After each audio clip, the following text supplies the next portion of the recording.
Olá pessoal do segundo ano, tudo bem com vocês aí? Agora eu vim aqui para conversar um pouquinho sobre os vermes. Então, vocês têm aí uma sequência de aulas 5, 6 e 7. Eu vou abordar agora os plateumintos, as parasitoses dos plateumintos. Depois nós vamos conversar sobre nematelmintos e as parasitoses causadas por eles. Então, gente, essa aula 5, 6, 7 é uma aula extensa que vocês vão conseguir encontrar tudo isso que a gente está conversando lá no caderno, no livro texto. Então vamos lá. Plateuminto. O que significa plateuminto? Vermes achatados. Isso significa que as costinhas do bicho, ou seja, o dorso, e a frente do bicho, onde eu vou encontrar a boca, que é o ventre, é dorso ventralmente achatado. Eles são extremamente finos. Isso é favorecido, né? Tem uma coisa que eles têm ao seu favor: a maior área de superfície para poder fazer troca gasosa, troca de substâncias com o meio. Qual é o objetivo desta aula aqui? Primeiro, nós vamos conversar sobre as características embrionárias de uma maneira evolutiva, uma comparação evolutiva com outros indivíduos que a gente já estudou. E aí a gente vai ver quais são os sistemas que esses bichinhos possuem, como que eles vão poder funcionar.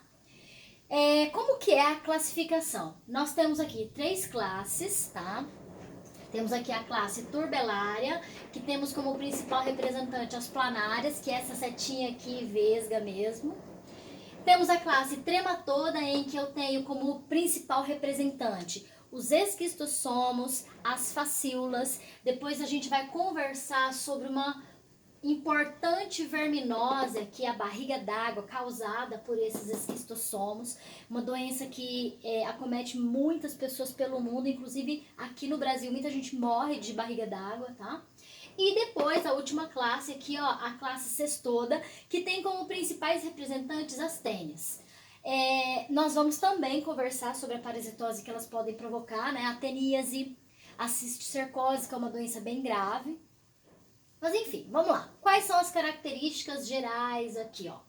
São animais eumetazoários. Isso significa o quê? Que eles formam tecidos. Então, eles conseguem passar lá da fase da blástula para a gástula, formando os folhetos embrionários e desenvolvendo, inclusive, o terceiro folheto embrionário, que é a mesoderme. Então, eles têm ectoderme, mesoderme e endoderme.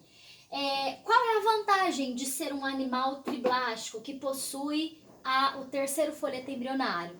A partir da mesoderme, o bicho principalmente vai conseguir desenvolver músculos. E qual é o objetivo disso? Qual é a vantagem disso em relação a poríferos quinidários? Ser triblástico permite o bichinho formar músculos que vai fazer com que ele consiga se movimentar melhor, fazer com que ele consiga adquirir maior quantidade de nutrientes, e isso facilita o deslocar dele pelo ambiente onde ele se encontra, tá? São animais protostômicos, isso significa o quê? Que o blastóparo, né, a abertura que dá acesso ao tubo digestório vai formar primeiramente a boca. Outra coisa aqui, pela primeira vez na escala zoológica, tem simetria bilateral. Qual é a vantagem de ter 2 planos iguais de estudos?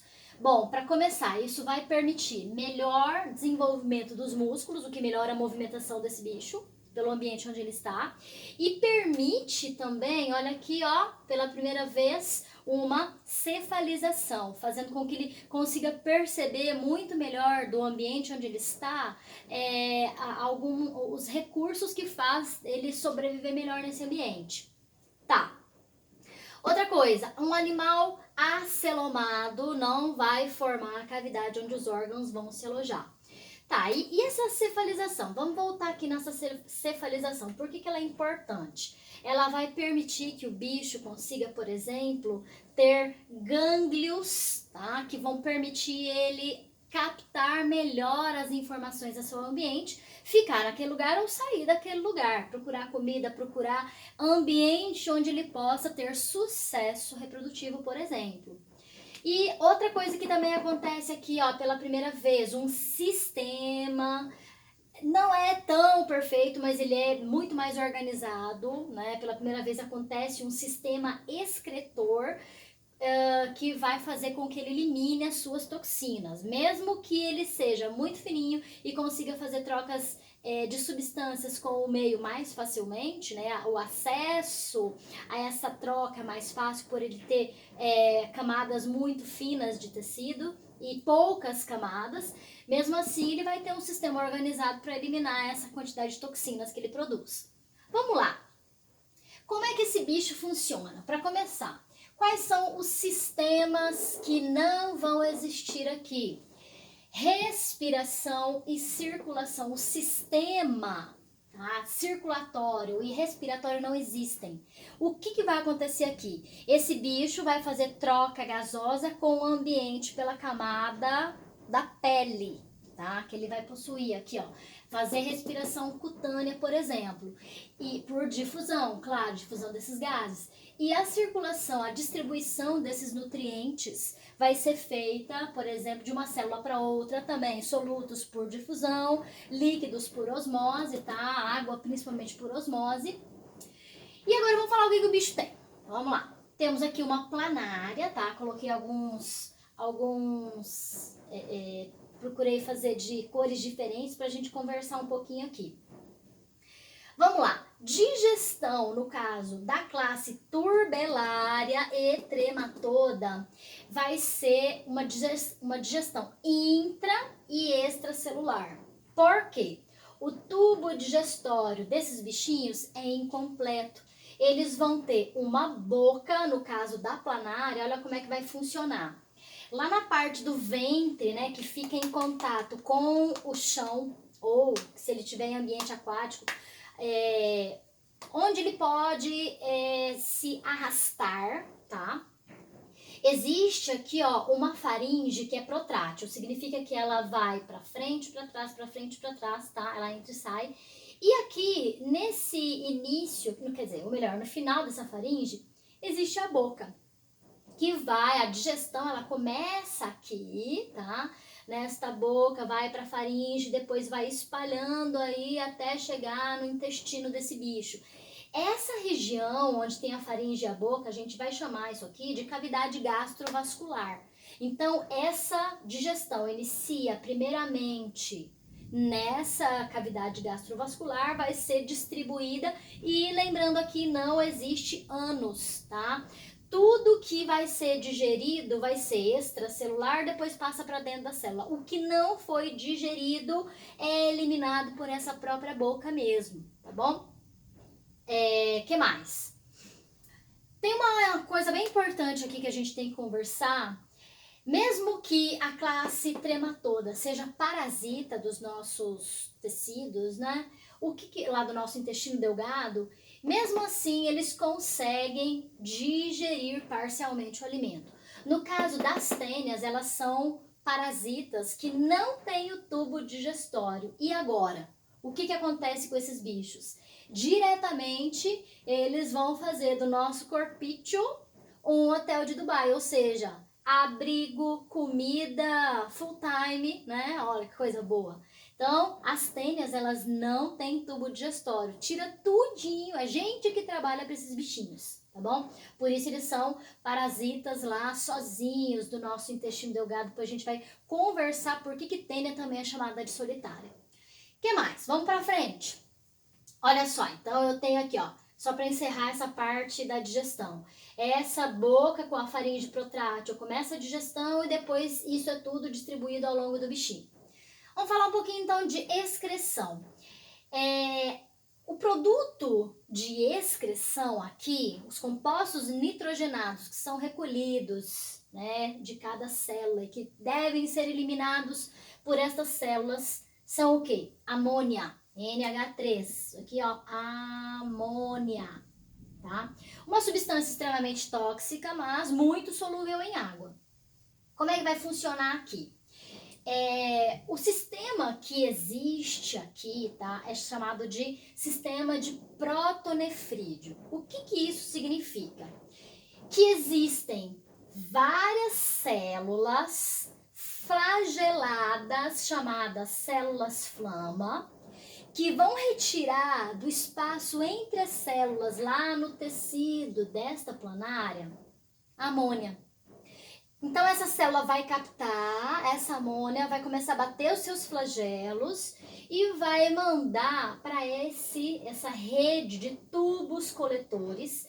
E na ponta desse tubo nós temos uma abertura que vai excretar, lá pelo poro excretor, essa amônia. Então isso é o protonefrídeo. Eu tenho condições diretamente de retirar o excreta da célula, mandar então por essa rede de tubos, né, fazer a movimentação desse excreta, e isso vai ser eliminado diretamente na pele, tá bom? Então a célula flama junto com esses túbulos excretores formando o protonefrídeo vai eliminar isso aí, essa amônia na pele.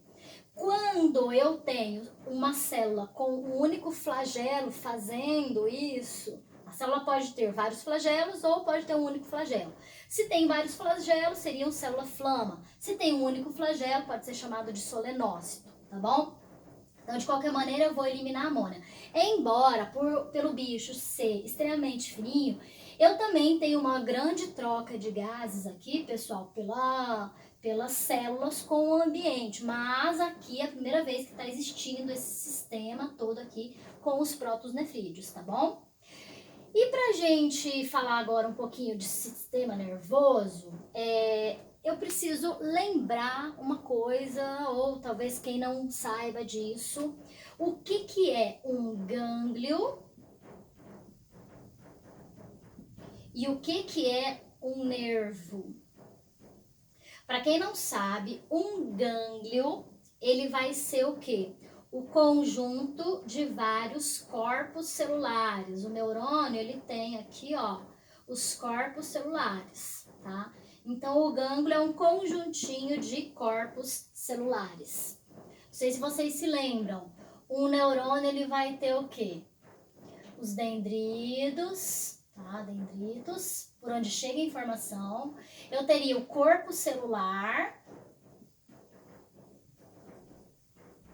E o prolongamento do citoplasma eu chamo de axônio, tá bom? Então, aqui eu teria o axônio. Tá. Então, quando eu falo que um sistema nervoso é ganglionar, eu vou ter o quê? Esses gânglios. Na planária, eu vou ter o quê? 2 gânglios cerebrais, que vão centralizar algumas informações e vão passar aqui, ó, por 2 cordões nervosos longitudinais, tá? Ao longo, então, dos nervos, cada pedacinho, cada bolinha dessa aqui é um nervo. O que é um nervo, gente? É o prolongamento do axônio. Então, eu vou ter, ó, os nervos, eles vão captar informações, tá? E mandar informações, certo? De tudo, todas as regiões da planarinha. Bom, então vamos lá, vamos ver se vocês entenderam. Como é o sistema nervoso desses bichinhos aqui? Ganglionar significa que eles têm 2 gânglios cerebrais e ligado a esses gânglios cerebrais eu vou ter agora, ó, 2 cordões nervosos longitudinais que ao longo do bichinho vão captando informações. Eles são ligados agora por cordões transversais, tá? Que faz com que o bicho consiga captar sensações, captar informações que vai fazer ele ter uma resposta, tá bom? Por que ele tem esse olhinho vesgo? O que é esse olhinho vesgo? A gente chama de ocelo, que são olhos pequenininhos. Esses bichos, pessoal, eles não enxergam como a gente. Os oocelos, eles na verdade possuem células fotorreceptoras, tá? Eles não conseguem formar imagens. Quando a gente brinca assim, peguei a visão, não serve para eles.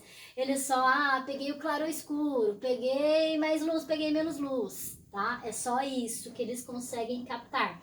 Mesmo assim, já é um avanço, porque até então nenhum outro bicho tinha isso. A parte sensorial deles é muito melhor do que dos quinidários, por exemplo.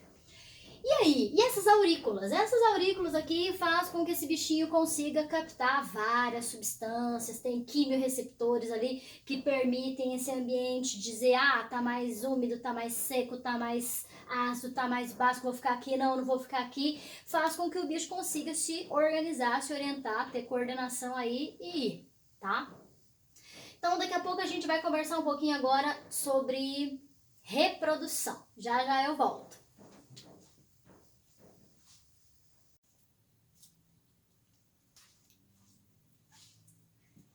Então vamos falar sobre reprodução dos plateumintos.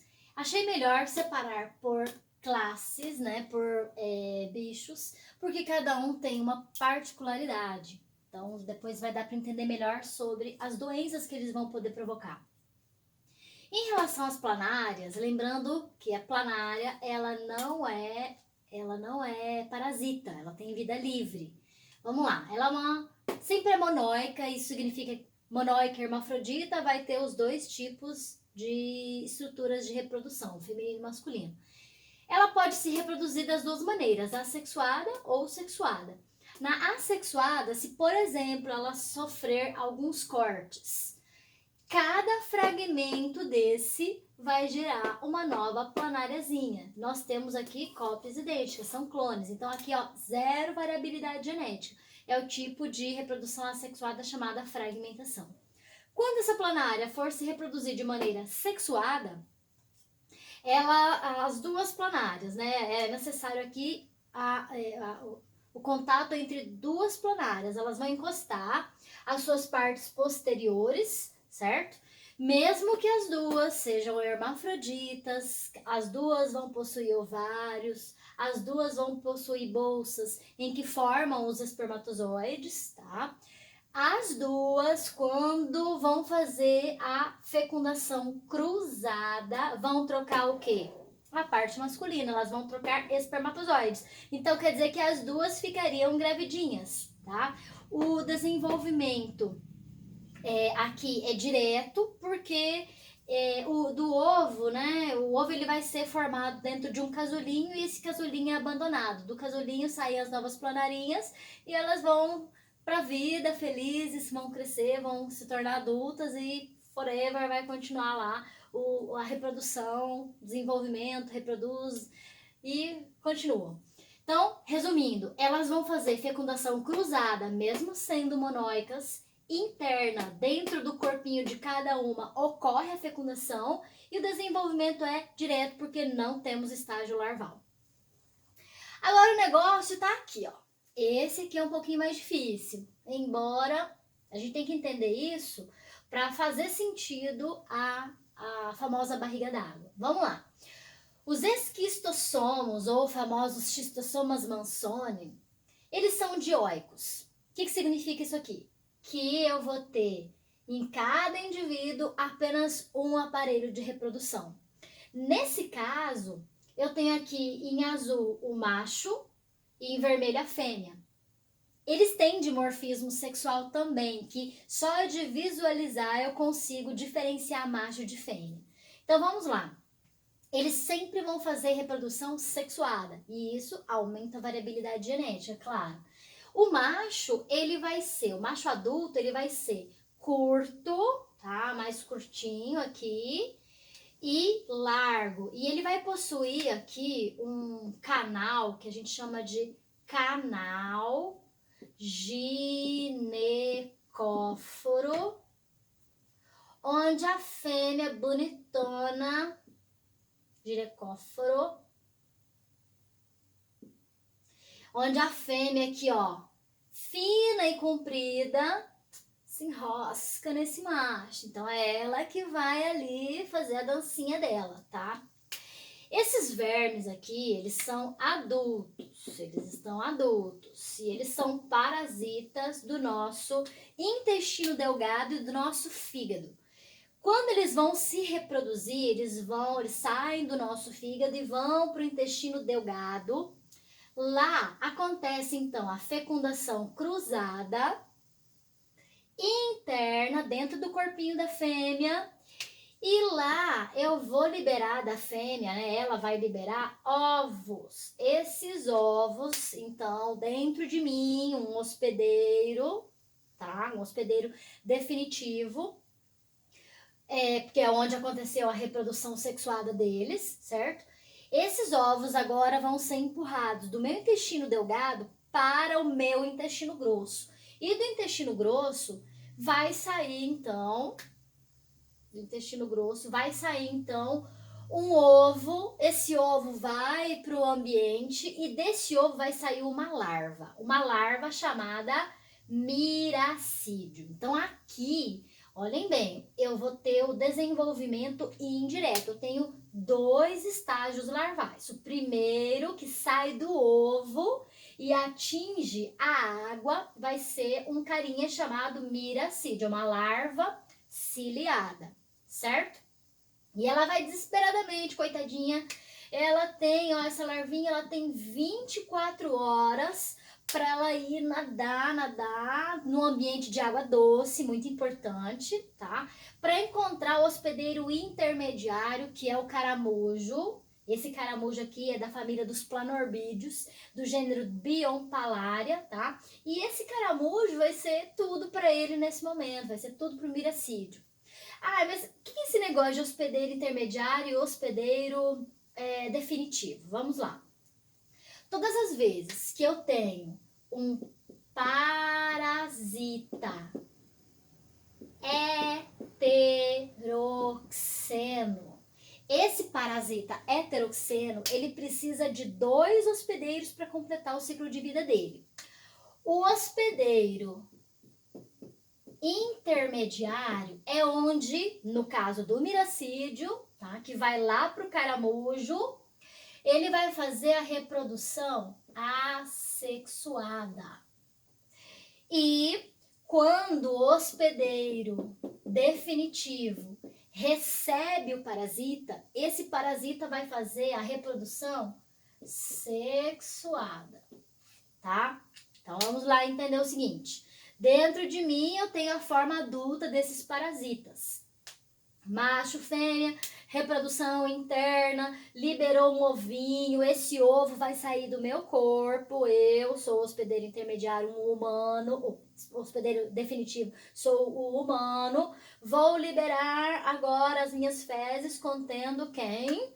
Os ovos dos esquistossomos. E aí, as minhas fezes vão pro ambiente. Das minhas fezes, então, vai sair do ovo agora uma larva chamada miracídio. Se a água da chuva levar isso lá para dentro, por exemplo, de um córrego, de um rio, de uma lagoa, tem que ser de água doce. Esse miracídio desesperadamente vai procurar o caramujinho. Esse caramujinho aqui vai então ser o hospedeiro intermediário. O miracídio vai fazer a reprodução assexuada lá. E olha, é incrível isso aqui, porque um miracídio, gente, consegue formar 200.000 novas larvinhas. Então, do caramujinho vão sair cercárias. Estas cercárias aqui, elas também têm uma particularidade. Tem 2 ventosas, uma cauda bifurcada e ela vai desesperadamente procurar quem? O hospedeiro definitivo para ela poder entrar e fazer quê? A reprodução sexuada para poder virar, se ela for um macho, esse aqui, se ela for uma fêmea, esta aqui, entendido? Então, essas cercárias, elas vão entrar ativamente na nossa pele se de repente eu sou a pessoa que vou lá num lugar onde está contaminado, tem esgoto sendo liberado lá. E esse esgoto contém lá miracídios que procuraram caramujo. O caramujo fez com que fosse possível completar o ciclo de vida do esquistossomo. Miracídio vira cercária. Cercária agora vai atrás de mim, de um hospedeiro definitivo. Para quê? Continuar fazendo reprodução sexuada dentro de mim. E forever vai continuar assim.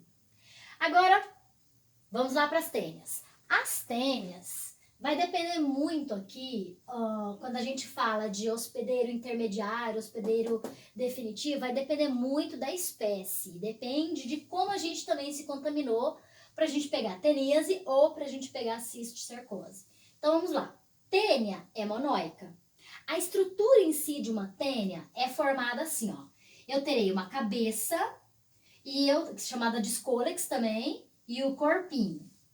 O corpo é formado de várias proglótes ou proglótides. Cada proglótide é independente. Elas são hermafroditas, ela vai ter os dois tipos de estruturas. Então, esse bichinho aqui, que pode ser um bichão, um grandão, ele vai fazer tanto reprodução assexuada quanto reprodução sexuada. Como que é a reprodução assexuada, onde zero variabilidade genética acontece? Todas as vezes que eu tiver a formação de novas proglótides, desses quadradinhos aqui, eu estou fazendo o ato de estrobilar, ou estrobilização, estrobilação, essa palavra quer dizer o ato de formar mais partes. Isso aqui um dia a gente viu lá na metagênese dos quinidários, quando o pólipo aumentava, criando as éfiras. Aqui, o ato de formar mais proglótes ou proglótides é a reprodução assexuada. Quando essa bichinha fizer reprodução sexuada, ela vai fazer uma autofecundação. Depois a gente vai entender por que ela fica sozinha, não tem outra tênia dentro de nós. A gente morreria se uma nova tênia existisse. Se duas tênias existissem dentro do nosso corpo, elas acabam matando o hospedeiro. Bom, então o que é a reprodução sexuada?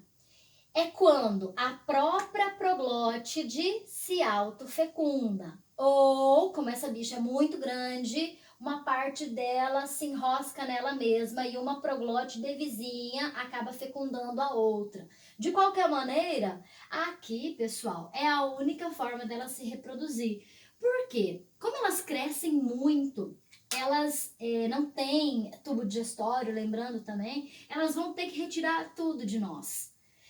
E aí, para elas reinarem, né, são chamadas de solitárias, justamente porque é possível que, como ela vai crescendo, ela demanda muitos nutrientes. Se tivesse mais vermes juntos, nosso corpo não daria conta. Então, ela nos escraviza, mas ela dá uma cuidadinha também da gente. Por quê? Ela libera substâncias que acabam matando outros vermes só para ela dar conta de sobreviver ali, reinando única, solitariamente. Então, uma tênia também pode ser chamada de solitária. Esse tipo de relação, né, em que ela é beneficiada e ela prejudica outros indivíduos, né, ela está fazendo um amensalismo. Ela se beneficia enquanto outros morrem para ela poder sobreviver. Tem outras diferenças aqui fisicamente, se a gente falar de uma tênia sólida e de uma tênia saginata. Tem a tênia do peixe também, mas a gente não vai entrar, não é o foco agora, tá? A tênia sólium, eu vou adquirir a tênia sólium comendo carne de porco mal passada contendo larvas de tênias, ou seja, o cisticerco. E essa tênia aqui, ela tem uma peculiaridade. Para ela se prender, ela vai utilizar ganchos e ventosas. Já a tênia saginata, que tem como hospedeiro intermediário o boi, ela vai ter aqui, ó, para se prender, somente ventosas também. Como é que eu vou adquirir tenias e tanto da tênia sólida quanto da tênia saginata? Ingerindo carne mal passada contendo os cisticercos, ou seja, a larva. Por que isso? Porque quando elas estão ainda na forma de embrião, quando a tênia ainda é um embrião, tá lá dentro do ovo, quando eu tô comendo o ovo, ou seja, a oncosfera, lá dentro desse ovo, eu terei um embrião que, quando eu ingiro um alimento que contém esses ovos, eu vou desenvolver cisticercose. Então, dali de dentro vão sair estruturas que vão se alojar no meu cérebro, vão se alojar nos músculos da minha face, podem se alojar nos músculos do meu coração, nos meus olhos. Então, tem vários tipos de cisticercose. A pior seria a neurocisticercose, quando ele se aloja no cérebro e acaba não tendo cura. Já já a gente vai falar deles. Quando eu adquiro a larva, aí sim, então eu terei teníase. Então agora a gente vai dar início às parasitoses causadas pelos plateumintos. Primeiro que a gente estuda aqui, ó, é a barriga d'água ou famosa esquistossomose. Quem é o causador? Schistosoma mansoni. Tá? Ele é um esquistossomo. E aí tem um ciclo de vida grande aqui, lembrando que o Schistosoma mansoni é um parasita heteroxeno, porque ele vai possuir 2 hospedeiros, um homem, né, que é o hospedeiro definitivo, onde ele vai fazer a reprodução sexuada, e o caramujinho da família dos planorbídeos, do gênero Biompalaria aqui, tá? Ele é um caramujo de água doce, ele é o hospedeiro intermediário, onde o Schistosoma mansoni vai fazer a reprodução assexuada. Então, vamos dar início aí. Tem aqui Zezinho, muito feliz, foi lá no córrego, no lago, na lagoa, ou seja, um ambiente de água doce, um rio, e tava ali de boa, tranquilão na dele, quando de repente ele sentiu uma coceira durante um tempo, né? Mais ou menos uns 15 minutos, tá ali coçando. O que aconteceu nesse momento que ele tava ali coçando? As cercárias, que são aquelas larvas lá, ó, bifurcadinhas aqui, elas foram atraídas pelo calor do corpo do Zezinho. E o Zezinho tá ali coçando. Essa coceira foi provocada pela própria saliva da cercária, tem uma enzima que provoca essa coceira para facilitar a entrada dela. Bom, entrou ali, cercária entra ali dentro do corpinho do Zezinho, atinge a via sanguínea, atinge também os vasos linfáticos. O nosso corpo tenta combater isso, tenta eliminar as cercárias. Um monte morre, mas sempre tem alguém para sobreviver, né? A vida dá um jeito de continuar. O que vai acontecer? A cercária, ao realmente conseguir, aquelas que sobreviveram, que conseguiram ali chegar, por exemplo, no coração, no pulmão, algumas vão conseguir chegar no fígado. No fígado, no intestino delgado, e ali, pronto, elas vão ficar, ó, de boa na lagoa, dentro do nosso corpo, tá? Vão sobreviver, vão fazer do nosso corpo um hotel 50 mil estrelas, porque ali elas vão ter abrigo, os parceiros para elas se divertirem, né? Os parceiros sexuais para se divertirem, e comida. Quem que tá fornecendo a comida? Nós, ou seja, nesse caso, o Zezinho. Tá, lá dentro do Zezinho, lá na veia porta, que é uma veia que liga o intestino delgado ao fígado. Então vai ter no fígado, nessa veia porta, vai ter no nosso intestino delgado os vermes adultos. Eles vão se reproduzir, lembra aqui, ó, macho e a fêmea enrolada nesse macho. Eles vão ali, ó, fecundação cruzada interna, e vão produzir o quê? Lá nessa veia porta, os ovinhos. Esses ovinhos, pessoal, eles têm um esporãozinho, um espinho, é bem típico, tá? E ele vai perfurando até atingir a cavidade digestiva, até atingir o intestino.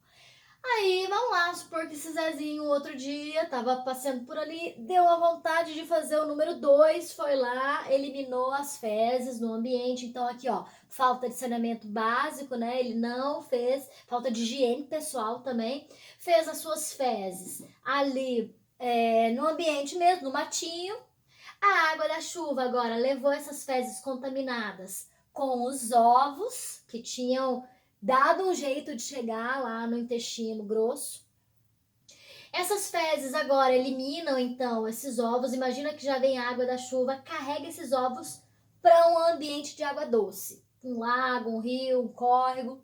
O que vai acontecer? Do ovo vai sair uma larva Essa larva aqui, ó, uma larva ciliada chamada de miracídio, ela desesperadamente tem em torno aí de 24 horas para achar o hospedeiro intermediário dela, que é quem? O caramujinho. Esse caramujo lembra da família dos planorbídeos, do gênero Biompalaria, tá? Vamos lá, vamos ver aqui, ó, como que é o tal do caramujinho. Esse aqui é o caramujinho, tá? E aí, o caramujinho, ele vai receber esse miracídio, miracídio vai fazer reprodução assexuada a cada um miracídio, gente. É possível que ele produza 200 mil cercárias, então é muita cercária mesmo que se libera nesse ambiente aqui. E as cercárias, por sua vez, vamos lá lembrar delas, ó, caudinha bifurcada, elas têm duas ventosinhas. Vão ficar desesperadamente, né, procurando por um hospedeiro definitivo. Para quê? Poder completar o ciclo dela novamente. Então, esse aqui é o ciclo de vida. Por que a pessoa fica assim, ó, com essa famosa, o que é a barriga d'água? Quando o xistossoma, ele atinge o fígado, ele vai causar um inchaço nesse fígado, o corpo tenta combater. Então eu tenho um inchaço nesse fígado, no baço, o corpo tenta combater, mas infelizmente, como a inflamação é muito grande, vai ter um derramamento de plasma para essa região abdominal, caracterizando então a doença realmente como a barriga d'água. E é triste porque, dependendo da idade da criança, né, ela vai ter, olha aqui, gostaria que vocês vissem isso aqui. A criança, ela vai ter um processo anêmico às vezes tão grande que é impossível reverter e elas acabam morrendo lá pelos 3, 4 aninhos, né? O período que ela deveria ter uma expansão do crescimento, não tem. Dá uma olhada aqui nessa dilatação, tá? Para vocês verem que realmente cresce aqui o abdômen da criança. Então, é uma doença que acomete milhares de crianças pelo mundo todo, onde não vão ter 3 coisas do saneamento básico: água tratada e encanada, rede coletora de esgoto e rede de tratamento de esgoto. Então, a prevenção, né, seria isso, é oferecer para a população o saneamento básico, as pessoas terem também, claro, higiene pessoal, combater o caramujo, tá? Esse caramujo aqui, ele é o achatadinho, o caramujo achatado, e as pessoas não nadarem, por exemplo, nas lagoas de coceira. Por quê? Tem o famoso jargão: nadou, coçou, se lascou. Por quê? Lembra que as cercárias, elas entram ativamente na nossa pele, as larvinhas que estão contaminando o hospedeiro definitivo que somos nós. Então, se eu não for em locais, nadar em locais de água doce que eu sei que estão contaminados, isso já é uma forma de prevenção. Tem tem o combate aos moluscos, né, que vão provocar isso aqui, aos caramujos que vão provocar isso aqui. E basicamente é isso da cisticercose, tá? Não tem nada a ver com alimentação, não. Tem a ver com saneamento básico, higiene pessoal, tá? Vamos falar agora um pouquinho sobre teníase e cisticercose. As desgraceiras não acabaram. Nós vamos continuar aqui falando de coisas bem nojentas. Vamos lá. Aqui nós temos, então, a tênia saginata, que é a tênia causadora da teníase por conta do boi, tá? O hospedeiro intermediário aqui seria o boi. Por que ela é a tênia saginata? Porque eu tenho 4 ventosinhas ali. Aqui a tênia solium com os ganchinhos e as ventosinhas, tá? Como que tudo acontece? Vamos primeiro falar da tênia solium, aquela tênia que se instala lá no porco. Então imagina que um porco foi criado num lugar onde eu não tenho também saneamento básico, onde eu não tenho às vezes higiene pessoal das pessoas. Então imagina que já vai dar para entender como que esse porco se contaminou. Imagina que eu tenho aqui, ó, um pigzinho todo contaminado, e no intestino do porco essas larvas são liberadas. Ele comeu alimentos contaminados tomou uma água contaminada e agora ele vai desenvolver uma larvinha que vai ficar preso lá no bacon dele, lá nas carnezinhas delícias dele. Quando nós ingerimos essa carne de porco mal passada, contendo as larvas, como que chamam as larvas? Cisticercos. Então, quando eu estou ingerindo o cisticerco, que é a larva, eu passei a ser o hospedeiro definitivo, tá? Porque essa larva, ela vai ir para o meu intestino delgado, vai se prender lá no meu intestino, no caso de ser a tênia sólio, ela vai se prender com os ganchos, com as ventosas, e a bicha vai crescer 3, 4, até 5 metros mais ou menos, pode sobreviver. 25 anos dentro do meu corpo, a gente elimina mais ou menos aí uma média de 6 a 8.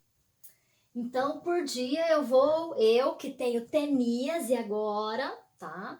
Vou eliminar por dia umas 6, 8 proglótides. Cada proglótide, gente, que tava ali madura, fez a autofecundação, tá ali grávida, ela vai eliminar, ela tem condições de produzir 80 mil ovos por dia. Então, é muito ovo. Se eu não tiver saneamento básico, né? Se eu não tiver higiene pessoal, vamos supor, eu vou fazer cocô num lugar em que, de repente, aquelas fezes contaminadas agora, imagina que choveu e a água da chuva vai levar agora essas fezes contaminadas com as proglótidezinhas, cada um com 80 mil ovos. Tá. Imaginem que essa água contaminada agora com as fezes contendo ovos de tênia, vão ser ingeridas por alguém ou que seja ingeridas, vai passar numa horta ou então vai servir de lugar onde o porco toma água ou o porco come alguma coisa. Pronto.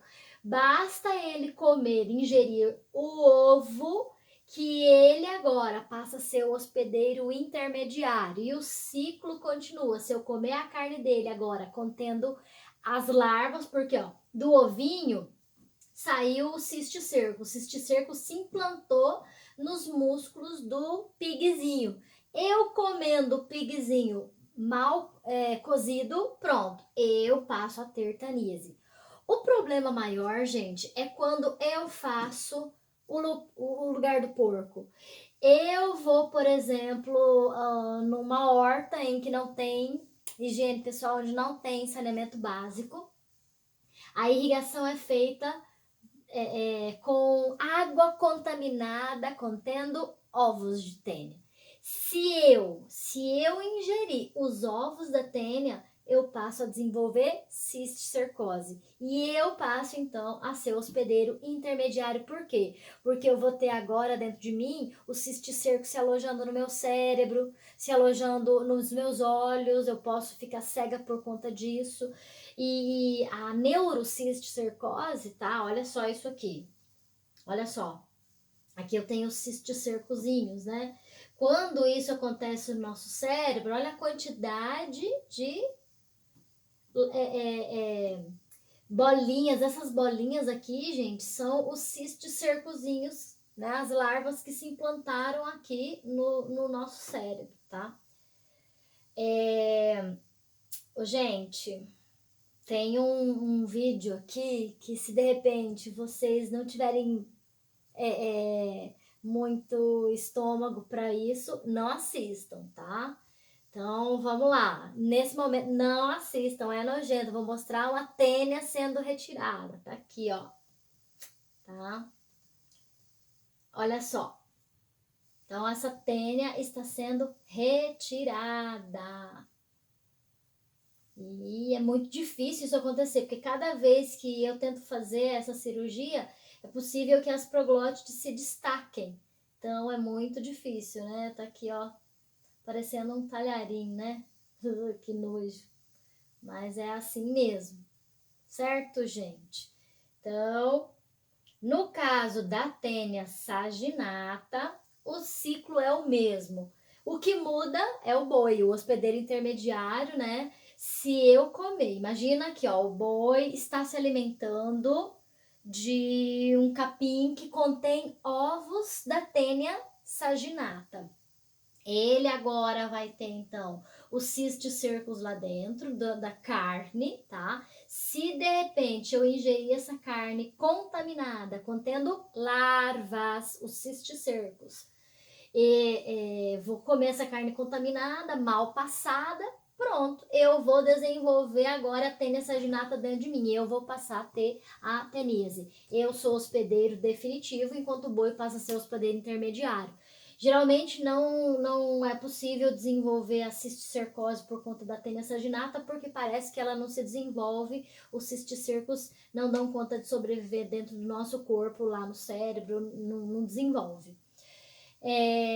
Só que ela pode crescer muito mais dentro do nosso corpo. A tênia saginata, ela pode atingir 7 metros até 9 metros. Claro que isso é uma média, pode ser mais, pode ser menos, mas é uma média de 7 a 9 metros e ela pode também viver aqui, ó, uns 20 anos dentro do meu corpo, tá bom?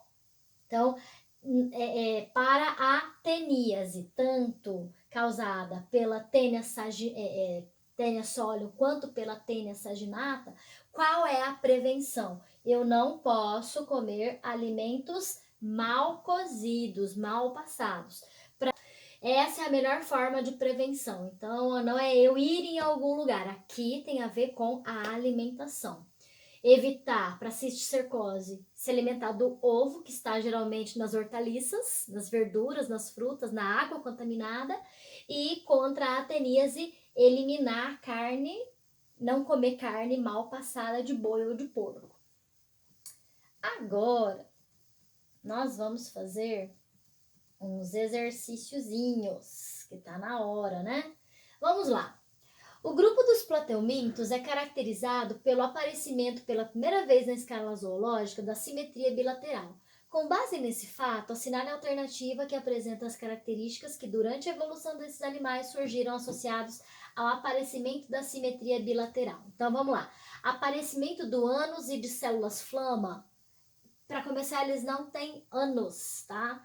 Letra B, aparecimento da boca com maior dimensão do corpo. Não, gente, simetria bilateral tem a ver com duas situações: movimentação e cefalização, que eu já até falei a resposta, né? Letra C, aparecimento da cefalização e músculos, né, que vão permitir a movimentação direta do corpo. Então, aqui, a letra C é a nossa resposta correta. Vamos para mais uma. Os plateumintos classificam-se em classe turbelária, planária, né? Trematoda, que são os xistossomas, e a classe cestoda, que seriam as tênias. Assinale a alternativa que corresponde às espécies que fazem parte desses grupos nesta ordem, né? Respectivamente. Ancilostoma duodenale, isso aqui é nemateuminto. Vamos lá, tênia saginata. Não, a gente tem que ter planária, esquistossoma e tênia. Xistossoma mansoni, não, planária, aqui ó, nome popular, né, Dugésia tigrina. Então, tenho aqui ó, a planária, turbelária, Xistossoma mansoni é um trematoda e tênia sólio um cestoda. Meu Deus, mas eu preciso saber disso? Precisa, gente, precisa mesmo, pelo menos dessas três, tá? A planária, aqui ó, saber que o Xistossoma mansoni é o causador lá da barriga d'água, e que as tênias, ou saginata, ou tênia sólio vão provocar teníase. Vocês têm que saber, esses nomes científicos são necessários. E última aí, ó, vamos lá. As fêmeas dos xistossomas mansones fazem a postura dos ovos em vasos sanguíneos, próximos à luz intestinal. Com as fezes da pessoa parasitada, os ovos atingem o meio ambiente. No ciclo biológico desse parasita, resumidamente ilustrado no esquema em 1, 2 e 3, representam respectivamente. Vamos lá. Em 1, olha só, aqui está o meu intestino, os vermes adultos veio a porta, né? Aqui os vermes adultos fizeram a reprodução, liberaram um ovo. Do ovo vai sair quem? O miracídio. Esse miracídio vai lá, então, para o caramujo, que é o hospedeiro intermediário, e vai fazer o quê? Ó? Isso aqui são etapas de reprodução assexuada, tá? Depois eu terei em quem? 3 eu tenho a larva cercária. Então vamos lá. Em 1 eu vou procurar miracídio. Posso ter letra A, B e só, né? A e B. Aí depois em 2 eu não tenho a cercária ainda. A cercária tá aqui. Dentro do corpinho aqui, ó, do caramujo, eles estão formando o que nós chamamos de esporocisto, tá? Então eu tenho aqui miracídio em 1, esporocisto em 2 e a cercária aqui, ó, que é a larvinha bifurcada em 3. Então a nossa resposta correta aqui seria a letra B de bola. Tá bom? Até mais.